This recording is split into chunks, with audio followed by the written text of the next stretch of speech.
My dear brothers and sisters, it's almost now 3 weeks since we started the Lenten season. We might be tempted to go back to our comfortable zones we used to be. We want to quench our thirst. What kind of thirst do you want to quench? There are two kinds of thirsts. There are spiritual thirst. At the same time, there's a bodily thirst. When we started the Lent, we decided to quench our spiritual thirst. Now we have to ask ourselves, how far have we gone in our spiritual journey? And maybe you may ask yourself, why did I make such commitment? Like the people of the Israelites, when we hear in the first reading, they were grumble. We may start to grumble with God. You may ask yourself, is the Lord in my midst?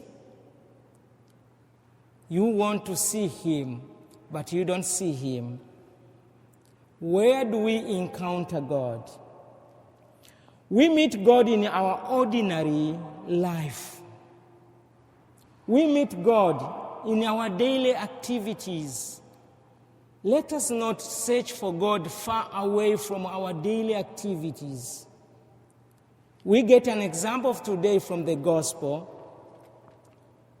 This Samaritan woman met Jesus at the well.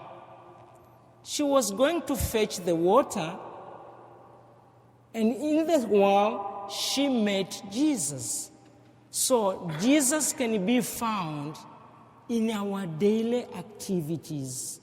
Turn your work into prayer. Turn your activities into prayer. The Samaritan woman did not recognize Jesus, though he was talking with him. And then Jesus told her, if you knew the real identity of the one talking to you, you would ask him for something important than the water you came to fetch. My dear brothers and sisters, let us ask ourselves, do we recognize the identity of Jesus? If we recognize the real identity of Jesus, what do you ask from Jesus today? In this Mass, don't go empty. Don't go empty.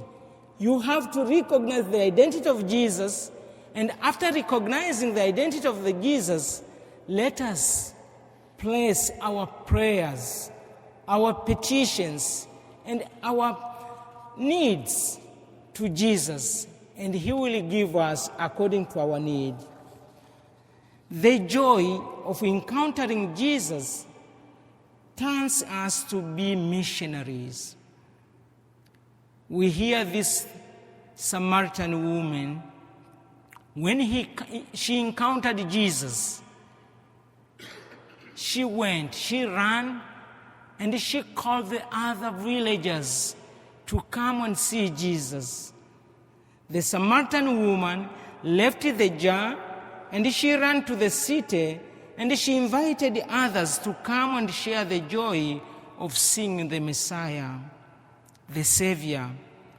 What do you live after encountering Jesus, and what are you going to share to others?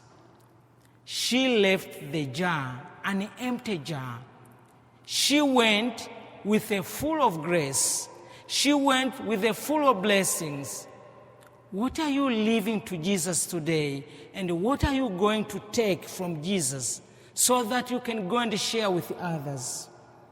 Once you discover Christ as the Savior, the first instinct is to say to others, look at what I was. and look at what I am. This is what Jesus has done for me.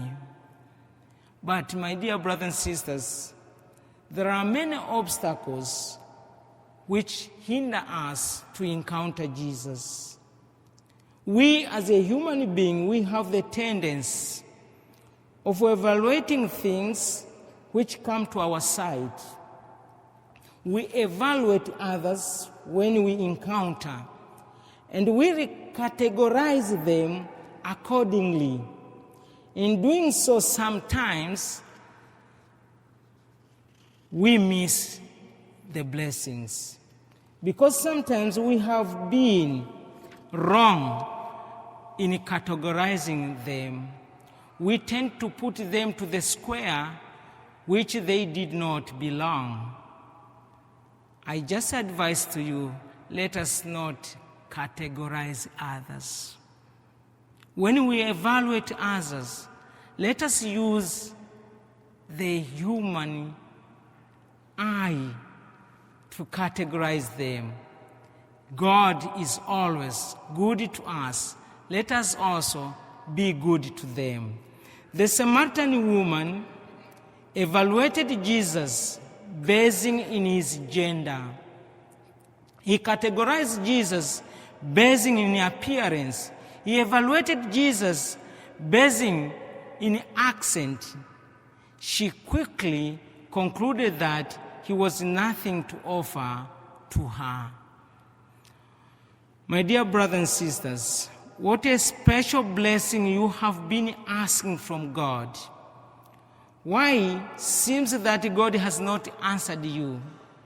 The answer is just before you, but you misjudge it because you have not reviewed your past and listened to your personal story.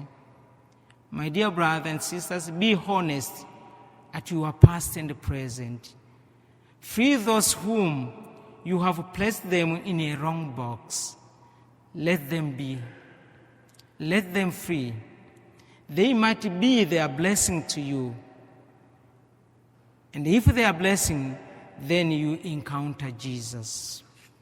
Today, we have to encounter Jesus in the Holy Eucharist. Don't leave the Eucharist without encountering Jesus. Meet Jesus and tell him what you want.